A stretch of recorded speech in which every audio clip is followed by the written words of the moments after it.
राधे राधे। जिंदगी का सफर चैनल में आपका स्वागत है। 70 वर्षीय महेश जी जून की दोपहर 1 बजे जूठे बर्तन अपने ही आंगन में लगे हुए हैंडपंप में धो रहे थे। महेश जी से धूप बर्दाश्त नहीं हुई तो अपने तौलिए से माथे का पसीना और गले का पोंछते हुए घर के अंदर आ बहू से कहते हैं, बहू बहुत धूप हो रही है, मुझे किचन के सिंक में बर्तन धो लेने दो। मीरा गुस्से से कहती है, बुढ़ऊ किचन में सारा पानी बेकार करोगे। वैसे भी किचन के ऊपर टंकी में पानी बहुत स्लो चढ़ता है। तुम जाकर हैंडपंप चला चला कर बर्तन धोकर लाओ। और अभी क्या बर्तन में ही पड़े हो, कपड़े कौन धोएगा। महेश जी से धूप बर्दाश्त नहीं हो रही थी।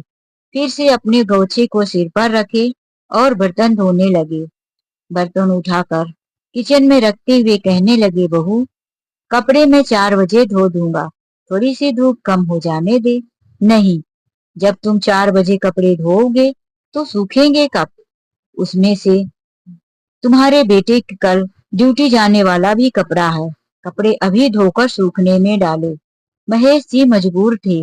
वही टंकी में पानी चला चला कर हैंडपंप से वह कपड़े धोते रहे। करीब 1 घंटा लग गया। अब दोपहर के 2:30 बज चुके थे। बर्तन और कपड़े से फ्री होकर वह घर के अंदर आए, पसीना पोंछते हुए पंखे के नीचे बैठ गए। यह देखकर मीरा आई और कहने लगी, बस आराम फरमाने लगे। 2 बर्तन और 2-4 कपड़े क्या धो लिए, ऐसे दिखा रहे हैं जैसे घर का सारा काम करके बैठ गए हो। अभी और भी काम है। महेश सिंह ने कहा, बहू और भी काम है तो बाद में कर दूंगा, पहले तुम मुझे कुछ खाने को दे दो। अभी कुछ नहीं है। ठीक है बहू, मुझे थोड़ी सी चाय और 2-4 बिस्किट ही दे दो। मीरा कुछ बोले ही किचन में चली गई। महेश सिंह को लगा कि शायद कुछ मेरे लिए लेने गई है। वह किचन से एक पतीला लेकर आई और महेश जी के ऊपर गर्म पानी डाल दिया। बुढ़ऊ अभी इतनी गर्मी में कपड़े धोकर तुम्हारे शरीर में गर्माहट नहीं आई जो अब तुम्हें चाय पीने की पड़ी है। लो और गर्म पानी से नहा लो, चाय पीने की लत खत्म हो जाएगी। महेश जी के ऊपर गर्म पानी पड़ते ही वह छन छना कर पैर पटकने लगे। मर गया, पूरा शरीर जल गया, क्या किया तूने बहू। वह मुंह से फूंक मारने लगे। कपड़े उतार कर नीचे रख दिए और फिर अपने कमरे में भागे। पूरा शरीर जलन दे दिया था, लेकिन वह बहू थी कि पूछने भी नहीं आई। महेश जी रोते रहे, अपने शरीर को पोंछते रहे। उनके पास कोई दवा भी नहीं थी। अब तक उनको काफी बुखार भी चढ़ गया था। महेश जी रात को खाने भी नहीं उठे, पूरे शरीर में जलन दे रही थी। रात को उनका बेटा रमन जब घर पर आया, उसने अपनी पत्नी से पूछा, आज बाबूजी कुछ दिखाई नहीं दे रहे, वरना जब से मैं आता खाना खाने बैठ जाता तो 2 बार 4 बार बाहर भीतर करने लगते थे। तो मीरा ने कहा, तुम्हारे बाबूजी को थोड़ा सा काम क्या दे दो कि बीमारी का बहाना लगा लेते हैं। आज मेरा मूड खराब कर रहे थे, गुस्से से मैंने उनके ऊपर हल्का सा गर्म पानी फेंक दिया। रमन यह सुनकर कहने लगा, क्या पागलों की तरह तुम करती रहती हो। यदि कहीं बाबूजी जल जुला गए या उन्हें ज्यादा कुछ हो गया तो सारा क्लेम हमारे सिर पर आएगा। मैंने तुम्हें कितनी बार कहा है कि जब तक प्रॉपर्टी का आधा हिस्सा हमारे नाम नहीं आ जाता तब तक तुम उन्हें शांति से पड़ा रहने दो। मेरे पिता ने तो आधा मेरे नाम आधा मेरी बहन राधा के नाम प्रॉपर्टी कर दिया है। मैं नहीं चाहता कि इस प्रॉपर्टी में मेरी बहन को भी हिस्सा मिले, इसीलिए तुमसे थोड़े दिन शांति से उन्हें रखा नहीं जाता। मीरा बहुत सुन रही थी, फिर कहने लगी, जो करना है जल्दी करो, मुझसे ये तुम्हारा पिता बर्दाश्त नहीं होता। जब देखो कुछ न कुछ खाने को मांगता रहता है, घर के काम करने को बोलो तो 100 नखरे करता है। जब इसने आधी प्रॉपर्टी बेटी के नाम कर दिया है तो इसे बेटी के पास क्यों नहीं भेज देते। संपत्ति लेने को तो बेटी भी है और सेवा करने को सिर्फ मैं अकेली, यह मुझसे नहीं होगा। रमन कहने लगा, तुम चिंता मत करो, बहुत जल्दी सब कुछ ठीक हो जाएगा। रमन जब पिताजी के कमरे में गया तो उनके शरीर में जगह जगह लाल लाल छाले पड़ गए थे। जलने की वजह से जहां जहां गर्म पानी गिरा था बहुत जलन हो रही थी। वह काफी तड़प रहे थे, उनको बुखार भी आ चुका था। बेटे को कमरे में आया हुआ देख उनकी आंखों से आंसू बहने लगी। बेटे ने कहा, बाबूजी, जो भी मीरा कहती है वह आप शांति से क्यों नहीं कर देते? क्यों आप घर में मुसीबती खड़ी करने में लगे रहते हो? उसने जब देखा तो काफी जले हुए थे। रमन को लगा कि यदि इस बीच में राधा आ गई तो पता नहीं क्या करेगी। वह बोला, चलो हॉस्पिटल लेकर चलता हूँ, लेकिन डॉक्टर से यह सब मत बताना। बोल देना कि गर्म पानी से नहा रहा था, पानी में हाथ डाल के चेक नहीं किया और डायरेक्ट जग से ऊपर डाल लिया। बहू ने कहा था गर्म पानी है, ध्यान से नहाना, गलती मेरी ही है।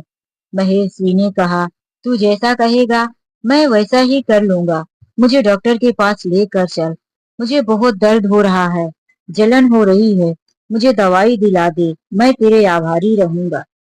रमन पिताजी को डॉक्टर के पास ले गया। काफी शरीर में जला हुआ था। डॉक्टर ने कहा, यह सब लापरवाही नहीं करनी चाहिए।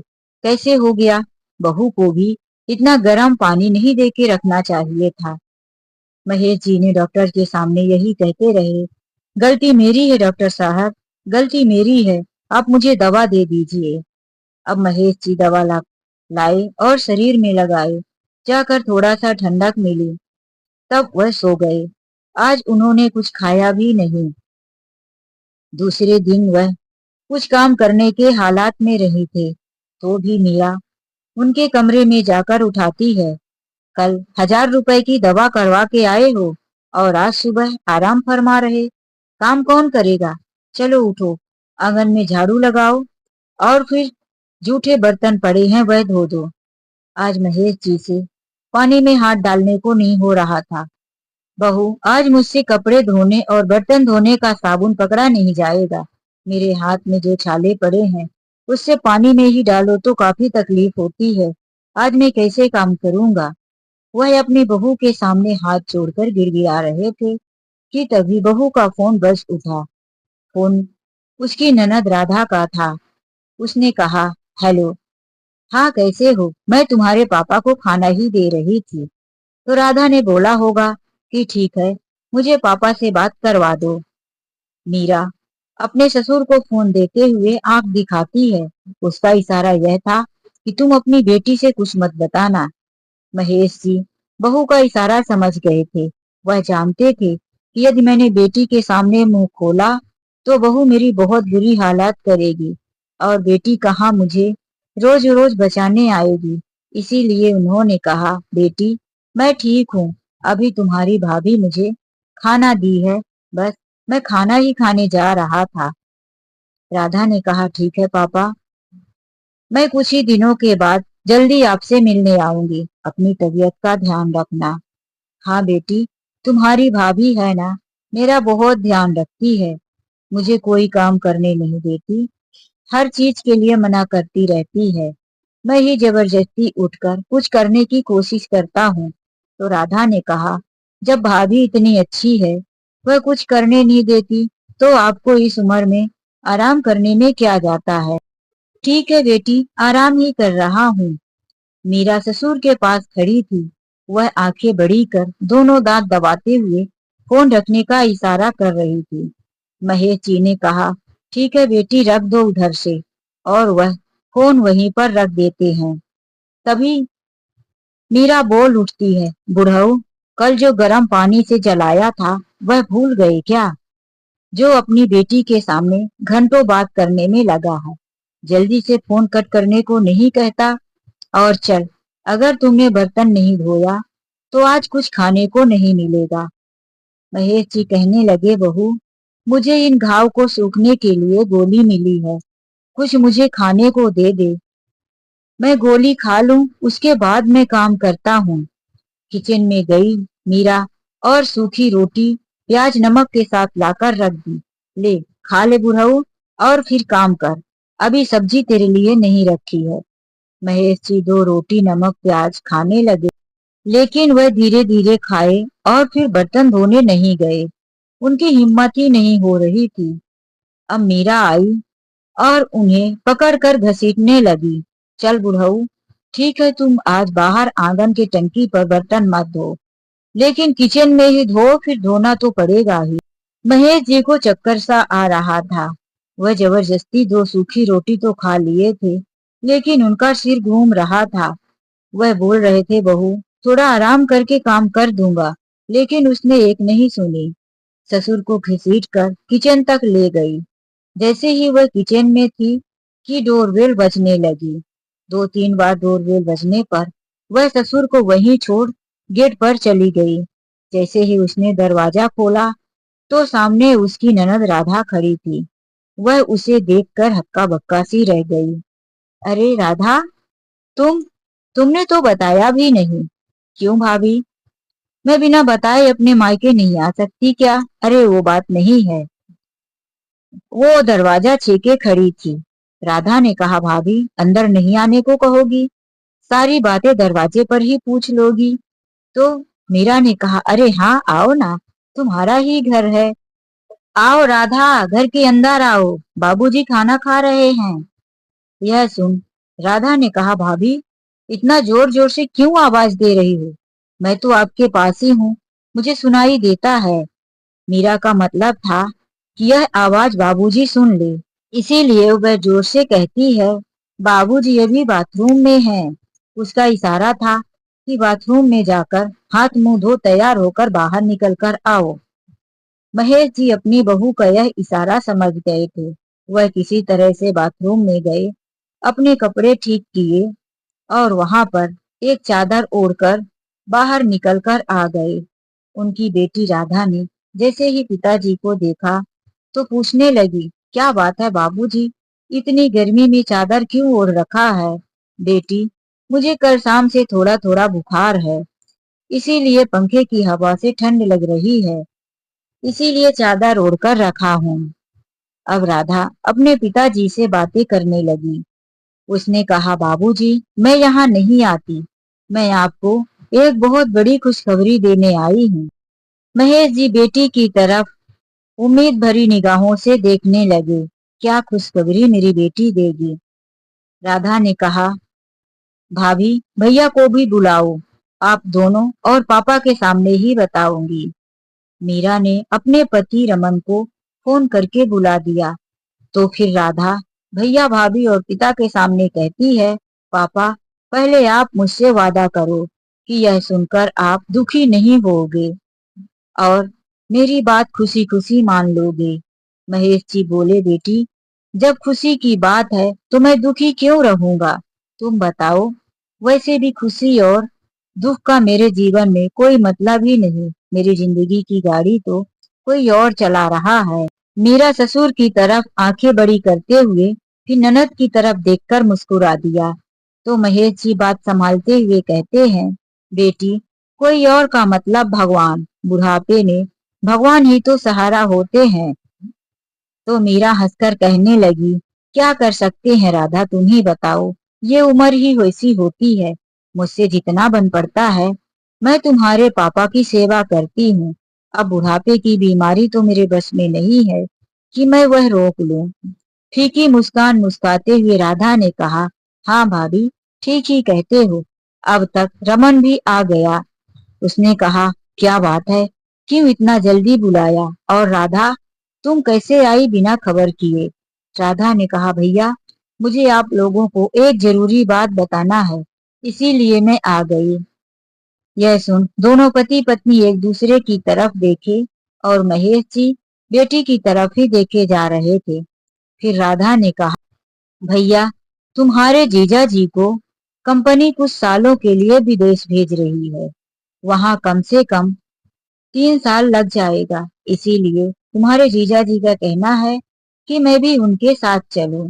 भैया वहां जाने से पहले मेरे नाम जो प्रॉपर्टी है वह मैं आपके नाम करना चाहती हूँ। मुझे पिता की संपत्ति नहीं चाहिए। मेरे पति के पास वैसे भी सब कुछ है, मुझे किसी भी चीज की कमी नहीं है।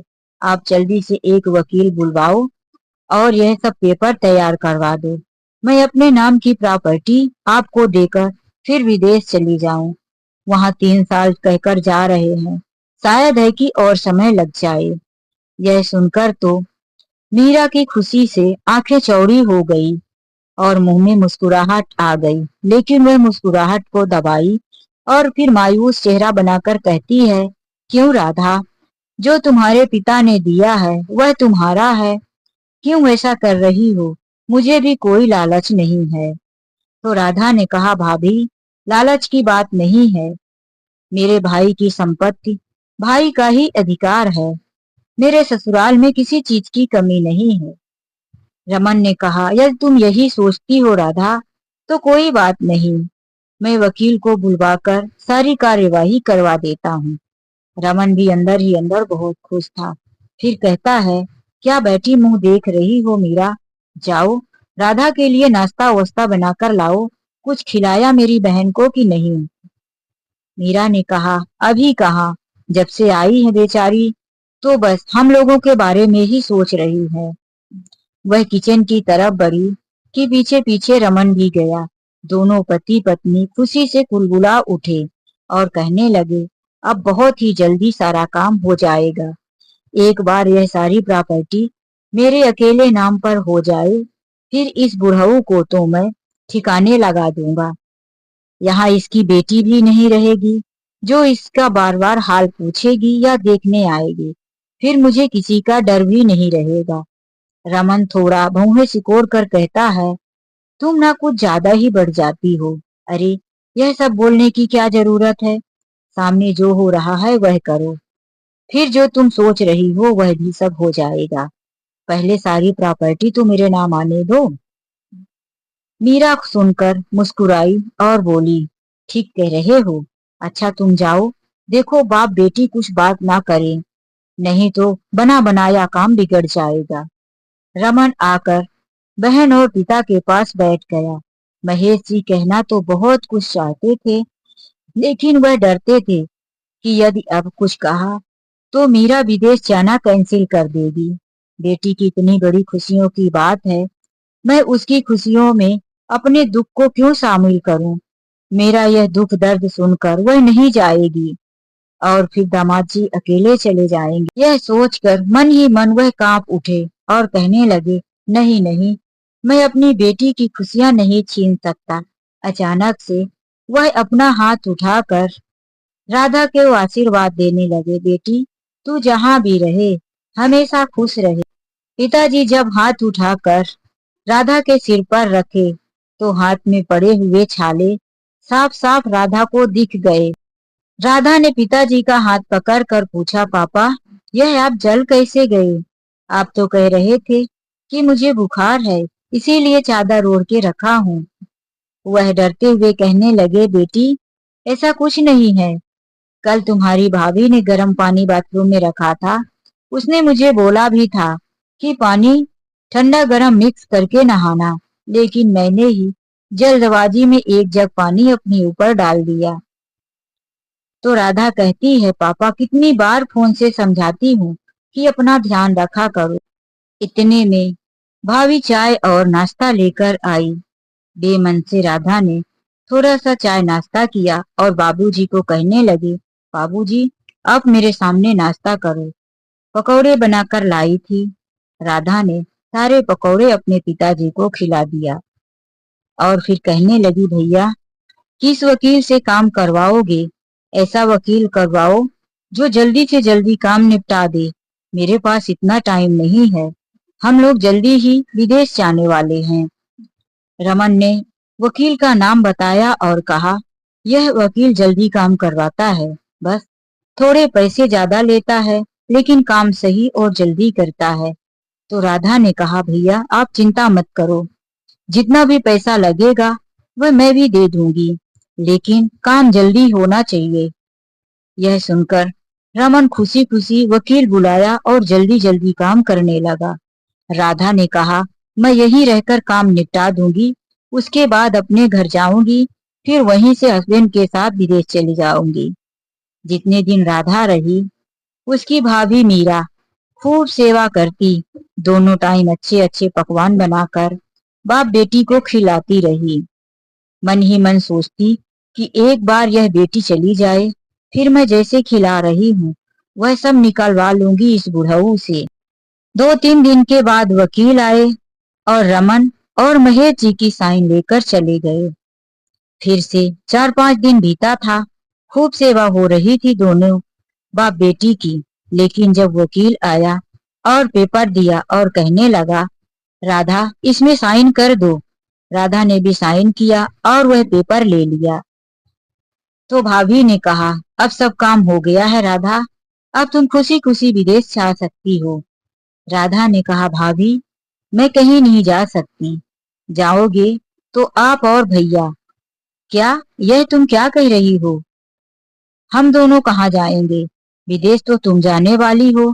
तो राधा ने कहा, मैं कोई विदेश विदेश नहीं जाने वाली हूँ। यह पेपर है, इसे ढंग से पढ़ लो। यह प्रॉपर्टी सब कुछ अब पिता के नाम हो चुकी है। मैंने और भैया ने भी साइन करके पिता की प्रॉपर्टी वापस पिता के नाम पर कर दिया है। अब तुम दोनों अपना सामान उठाओ और यहाँ से निकलो। यह सुनकर तो मीरा और रमन आश्चर्य में थे। तुम यह क्या खेल खेल रही हो राधा? तुमने तो मुझसे कहा कि सारी प्रॉपर्टी तुम मेरे नाम कर रही हो। राधा ने कहा, यह सब एक खेल था भैया। यदि मैं ऐसा ड्रामा नहीं करती तो तुम लोग साइन कैसे करते? बात तो वहां से शुरू होती है जब भाभी ने मेरे बूढ़े पिता को जलाकर रख दिया। मैं उस दिन फोन पर बात कर रही थी, लेकिन भाभी यहीं पर खड़ी पिता को आंखें दिखा रही थी। यह तो मैं महसूस कर सकती हूँ। पापा ने कहा, ठीक है मैं फोन रखता हूँ। लेकिन पापा ऐसे ही फोन रख दिए, फोन कट करना भूल गए। उसी समय पर भाभी चिल्ला पड़ी, बुढ़ऊ बर्तन धोएगा कि कल की तरह वापिस से जला दूं? फोन कट नहीं हुआ था। जितना भाभी पापा को चिल्लाती रही, सारी बातें मैं सुनती रही और समझ गई। फिर इसीलिए मैं जल्दी से यहाँ घर भी पहुंच गई थी। उस दिन भाभी चिल्ला चिल्ला कर इशारे कर रही थी कि बाथरूम में है पापा, खाना खा रहे, आराम है। पापा को यह चादर ओढ़े देखी मैं समझ गई थी, लेकिन मेरे पास पक्का सबूत नहीं था। इतने में मीरा खुशी से चहक पड़ी, ये हुई ना बात। तुम मेरा कुछ नहीं बिगाड़ सकती। तुम्हारे पास क्या सबूत है कि मैंने तुम्हारे पिता को टॉर्चर किया है? यह तो कहने की बात हुई। रही प्रॉपर्टी की बात, आज नहीं कल यह बुढ़ऊ के नाम है। इसके मरने के बाद सब बेटा का ही होता है। तो राधा ने कहा, चिंता मत करो भाभी। जब तुम दोनों पति पत्नी किचन में अपनी खुशियां बांट रहे थे कि एक बार यह राधा विदेश चली जाए, तब मैं इस बुढ़ऊ को ठिकाने लगा दूंगी। तुम दोनों पति पत्नी की बातें इस मोबाइल में सब रिकॉर्ड हो चुकी है। यह सबूत भी है मेरे पास। तुम दोनों ठहरो, मैं अभी पुलिस को फोन करती हूँ। राधा ने तुरंत पुलिस बुला दिया और अपने पिता के सारे जले हुए घाव दिखा दिए। पिता भी अब निडर होकर सारी गवाही दे दिए कि यह मेरी बहू ने ही जलाया है। जब दवा लेने गया तो मेरी बहू मुझे बोल देती कि डॉक्टर को सच मत बताना, इसीलिए डर के मारे मैंने सच भी नहीं बताया। अब जो भी रिकॉर्डिंग था उसमें साफ साफ जाहिर हो रहा था कि मीरा अपने ससुर को काफी टॉर्चर करती थी। उसमें उसका पति रमन भी शामिल था। यह लोग सिर्फ प्रॉपर्टी के लिए ही ससुर को घर में पड़े रहने दिए थे। काफी टॉर्चर करते थे, बेटी से बताने से भी मना करते थे। प्रॉपर्टी अगर इनके नाम सब होती तो पता नहीं अब तक महेश जी के साथ क्या किए होते। सबूत दिखाने पर पुलिस वाले रमन और मीरा को गिरफ्तार करके ले गए। राधा ने अपने पिता के लिए एक नौकर लगा दिया। खाना बनाने के लिए नौकरानी भी रख दिया। एक दिन और एक रात लॉकअप में रहने के बाद मीरा के मायके वाले ने दोनों की जमानत करवा ली। दोनों वापिस घर आए और अपने ससुर से माफी मांगने लगे। रमन भी हाथ जोड़कर माफी मांगता रहा, पिताजी हम दोनों दौलत की लालच में अंधे हो गए थे। जो आपको परेशान करते रहे। अपना बहू बेटा होने का फर्ज भूल गए थे। महेश जी काफी कोमल दिल वाले व्यक्ति थे। बहू बेटा के बार बार माफी मांगने पर उन लोगों ने कह दिया, मेरे साथ ये दोबारा अत्याचार किया तो मैं तुम दोनों को वापस जेल भेज दूंगा। इतना माफी मांग ही रहे हो तो ठीक है, घर में रहो, लेकिन मुझे परेशान मत करना। मुझसे जितना काम बन सकेगा मैं वही करूंगा। मीरा बार बार माफी मांगे जा रही थी। राधा ने भी कह दिया, जब पापा माफ कर रहे हैं तो मैं कौन होती हूँ मना करने वाली। लेकिन मेरी नजर तुम लोगों पर हमेशा रहेगी। तुम लोगों ने यदि इस बार पापा को परेशान किया तो पापा की एक नहीं चलने दूंगी। तुम लोगों को हमेशा हमेशा के लिए जेल भिजवा कर रहूंगी। यह कहकर राधा अपने ससुराल चली गई। तो दोस्तों, महेश जी ने जो भी किया अपने बेटे बहू के साथ, गलत किया या सही, क्या महेश जी को बेटा बहू को माफ कर देना चाहिए या नहीं? अपने अनमोल विचार कमेंट बॉक्स में जरूर लिखें। राधा ने अपने पिता का साथ देकर सही किया या गलत? आपकी नजरों में, आपकी सोच में जो भी उचित लगे कमेंट बॉक्स में जरूर लिखिए। हमें आपके कमेंट का इंतजार रहेगा। चलिए मिलते हैं ऐसी ही एक नई कहानी के साथ। आज के लिए बस इतना ही। राधे राधे, जय श्री कृष्णा। जिंदगी के सफर चैनल में यदि पहली बार आए हैं तो प्लीज चैनल को सब्सक्राइब करना मत भूलिए।